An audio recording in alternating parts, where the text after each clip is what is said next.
Hey there, we are now on our final video of our 5-video series on strategies for youth ministry.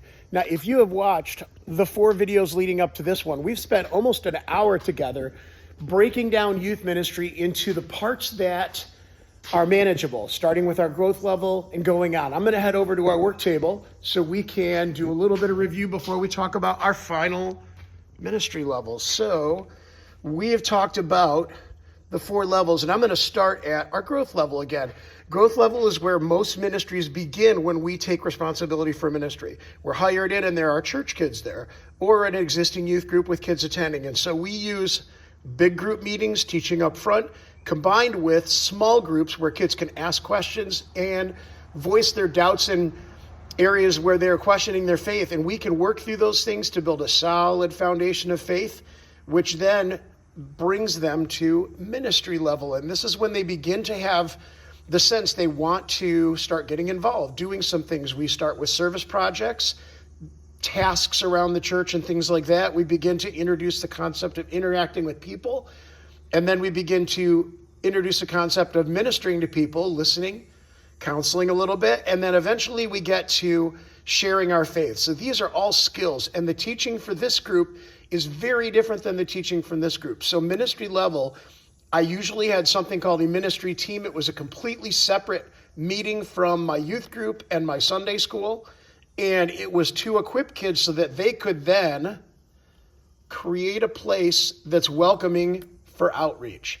Okay, I don't start with outreach. If you start with outreach in a youth group that's not ready to receive kids, kids will come in and they meet a cliquey youth group or a youth group where kids don't want to sit with them and greet them, and those kids bounce out.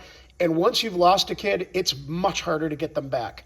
So take the time to build faith, equip, and then have these kids come into youth group. Now when that kid's come in, when the new kid comes in, these ministry kids are looking for them. They sit with them, or they bring them to sit with their friends. And that brings them to a place where they're comfortable, where they're ready to hear the gospel, become a growth level student. And this process, these 3 levels, continue to circulate. Once your ministry is full functioning, you are reaching new people, you are growing them, you're equipping them, and you're unleashing them to reach more new people. And that cycle continues. Time frames. Growth level can take anywhere from a year to year and a half to get kids to the point where they're ready to start thinking more about others than themselves. Ministry level, it can take 6 to 8 months to get a kid to the point where they're ready to start sitting down and meeting with outreach kids.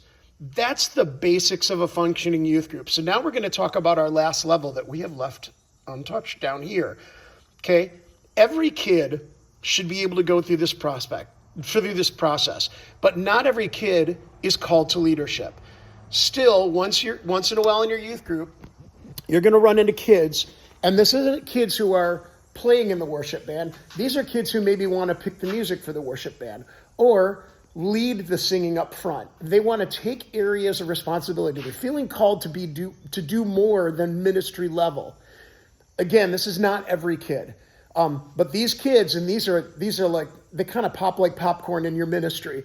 Kids are doing the ministry thing, and eventually kids want to take charge of some things. Or you recognize the ability in a kid to do that, and you begin to inspire that in them. So this is leadership level. If you're producing leaders out of our ministry, I don't want to always create followers. I want to create leaders. Okay, my ministry level kids are leaders in the sense that they're doing ministry, but I want to create leaders who will take charge and create ministries out in the world, and that multiplies my effect. Even within my ministry, it multiplies my effect. So let's take a look at what leadership level is and what that is made up of. Okay, so when we're looking at me, I'm going to move this over. I got sunlight shining and it's a little awkward. All right, so leadership. Number 1, it is more than ministry level equipping. Okay, in ministry level, as we saw over here, that's when I'm teaching them things like how to share your faith, how to argue your faith, how to peer counsel.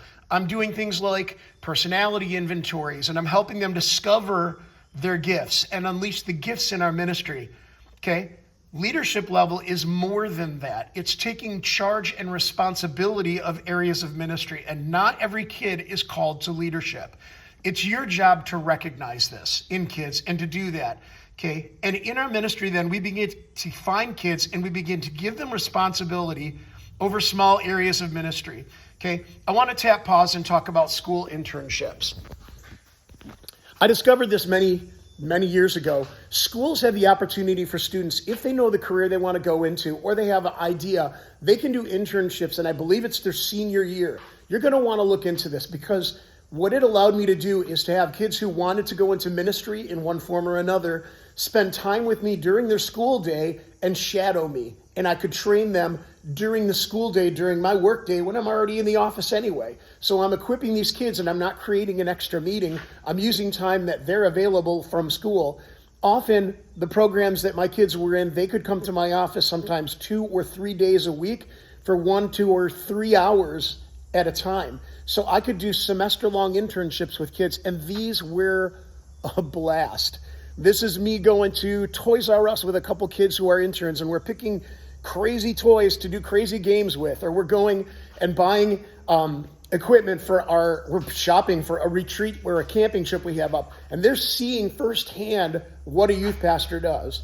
Some of these kids went on to become youth pastors. Some of them went on to become missionaries. Some of them went on and said, you know what, I don't know if I'm called to ministry. One student said, I am called to leadership, and I'm not sure what that looks like. I'm like, we can do that.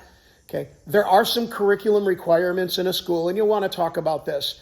Probably an outline of what you're going to teach them. And there's probably some kind of assessment at the end or a project that they do, which is really fun anyway, because now a kid takes charge of an event or an activity that they're planning. So let's look a little more at the process of unleashing a kid to do areas of ministry. Now, I don't just tell the kid, hey, guess what? You're in charge of games. Go get it. Okay? There's a process, and I want to walk you through this real quick. Many of you have maybe seen this before. Okay? The first step is I do and you watch. So I'm going to say, I want you to pay attention to how I pick activities for youth group. Let's settle on this game idea, and we'll develop this. Okay? The next thing is I want to sit down with that kid, and I want to get their opinions. So what I'm going to do, and you're going to help. Okay, so maybe the student's up front helping me run the game. Maybe they're helping me plan it and run it. Maybe they're up front announcing some of it a little bit and stuff. But I'm the lead on this. Okay, here's the handoff. Step 3 is you do this, and now I'm helping. So the student starts to pick the games. The student starts to plan it. The student announces it up front, and I may be up there too. I'm sitting alongside with them, helping in the planning and developing. Okay, and finally, the student does it, they plan it, they lead it, and I watch, wonder, and feel great significant amazement that a student is leading an area of ministry for me that I no longer have to lead so much. And that's great. That unleashes that kid to do what they are called to do in leadership, and it unleashes me to have more free time to do this with more kids. So, leadership development within your ministry on your students. Now, also, I have kids who are older, people who are older in my ministry serving as leaders. I have college kids and adults, and I can do this with them now also. But my focus right now is students. So what areas can we hand off to them? And you may have peeked down the paper while I was pointing at our process. So areas that we can hand off in ministry, this can really be almost any area in ministry that you are responsible for that you feel you can hand off. So let's just take a look. Worship, and again, this is not the kid playing in your worship band. This is the kid who wants to pick the music and lead the worship. Okay? Games and activities. Okay, some youth groups have a store, and some kids say, you know what? I want to run the store. I want to buy the stuff. I want to go shopping with you. I want to, run it, stock it, and be in it. And that's awesome. Greeting. Okay? Events, trips, teaching. And yes, you can unleash kids to teach your ministry in your ministry. They can go from being involved to actually teaching the lessons up front. And you can teach them how to do this. And when they speak, that impact is so much greater than when I speak. Because to students, it's one of their own. In my ministry level video, I told a story about a girl who wanted to get involved and do some teaching, and I let them. And she taught a lesson about a sleepover, about everyone wanted to stay up at night, and people started falling asleep, and how frustrating it was when everybody wanted to stay up, and she's the last one awake. And then she said, guys, that's our youth group. And it was dead quiet. Amazing lesson, and because it came from her, it worked. Okay, let's take a look at a couple more areas. Working in younger groups, having kids work with your junior high, and even before that, what I would call pre-youth group, which is 4th and 5th grade. Okay, I generally had a rule. My 9th and 10th graders could work with 4th and 5th. My 11th and 12th graders could work with younger junior high. And once you were out into college, you could work with any of the junior high groups. To work with senior high, you had to be in your 3rd year out of high school. So I try and keep 2 to 3 years of separation between age. I think that helps. More areas, tech. This can be computer stuff, that can be soundboard, AV, projection, or whichever. Social media. Some kids are fantastic with social media, and I am only a learner. So kids can have those areas up. Room setup. I didn't write this one down, but it just occurred to me. Campus clubs. In one community, my students wanted to start a Bible study at their school. And I said, rock on, let's do this, man. Those kids got it all together, picked a day, they went to the administration, presented it, and there was actually pushback saying this is never going to happen in the school. And these high school kids had to fight to get a Bible study started. And they did. And they fought and they pleaded their case. They took the opportunity to hand out information at youth group at school, which they are allowed to do. The administration sent parapros and collected all the information from everyone they gave it to and the students. Attorneys were contacted. Attorneys exchanged information, and the school backed down on this and allowed the kids to start the study. They did. And they said, come and check out the Bible study at school that we had to fight to start. And that thing exploded. 50 kids attending it. The kids who were leading, now there were many kids impacted by it, but let's go back to those leadership kids. There were about 3 of them. One of them became a missionary. One of them became a worship leader. One of them became a youth pastor and now a pastor of his own church. That's what leadership does. Leadership level. When you equip kids and unleash them, you set a path, you change the course of their lives really, and give them an opportunity to take and go on into leadership. You create ministries outside of yours that you don't even know about. And in my ministry, I can hand off areas of responsibility, which frees me up. And it's super rewarding to watch kids take charge of stuff. When they're leading things, they're growing. There is no question of, is this kid going to show up at youth group or not? This kid is all in.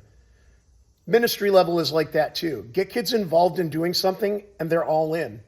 So, quick recap. Okay, we have our 4 levels of ministry. We start at growth level. We develop our kids with big group meetings and small group meetings. We equip them once they're ready to start thinking of others before themselves. We start looking at ministry level. I give them projects, working with things. Then we work with people. Then we minister to people. Then we share faith with people. When they're in this level, I start to unleash them on youth group, and that's when I do outreach. Once I have these ministry level kids waiting to receive people, then I open this up, and it works because there's people ready to greet them and make them welcome. Then this cycle continues to go in my ministry. Okay. And once in a while, what we talked about today, I'll have kids who are showing ministry level and then a little bit more. They want to take charge. So we begin to develop them as leaders in areas of ministry using our 4 steps of leadership development in all of these areas and more that you could think of. I would add drama teams to that and puppet ministries back in the day. And you can think of all the different areas that you could unleash kids, and it's often lined up with their interests and hobbies. So I hope all of this is not overwhelming. I hope it is simple enough that you can start to implement things. The biggest thing I would tell youth pastors is this. You don't have to do everything right away. When you start in a ministry, you are in a growth season. You don't have to do a ton of outreach. You don't have to do a ton of mission trips because your kids may not even be ready for it. And you don't have to look down the street at that other ministry and go, well, they're doing these things. Know your season. And once you do, have confidence in that season and begin to develop it. You will get to where you are programming all of those things. And it's plenty of time to get there. And I guess I'd say this too. If you're doing the math, I've got a year to year and a half in my growth level kids before I start doing ministry. I've got almost a year, another half year before they're equipped, before I start doing outreach. Well, that's 2 years right now. So as youth pastors, we need to do something about this, how long youth pastors stay in a position. If you're bouncing out every 2 years, it's probably because you are stuck in a growth ministry mindset and you're not developing beyond that. So you do your growth level stuff, which is normal youth group stuff, and then we're not developing and unleashing kids to be ministry level kids. They're getting bored. We're getting bored. We're not seeing fruit in our ministry. You got to hang in there a little longer. Okay, that's my encouragement. My longest tenure at a church was 9 years. Okay, I know that's not fantastically long, but in that 9-year time, you create a ministry where there's like legacy. Younger siblings coming up from first and second grade were now in junior high and high school ministry, and they had seen the things we did. They had watched this ministry grow, and it creates it snowballs into something that is epic and has momentum and grows, and it's an amazing thing, guys. So anyway, hope the ministry strategy stuff is helpful. You're welcome to reach out to me through comments or whatever, and I'm helpful to have any discussions that I can, and thanks for listening. Good luck.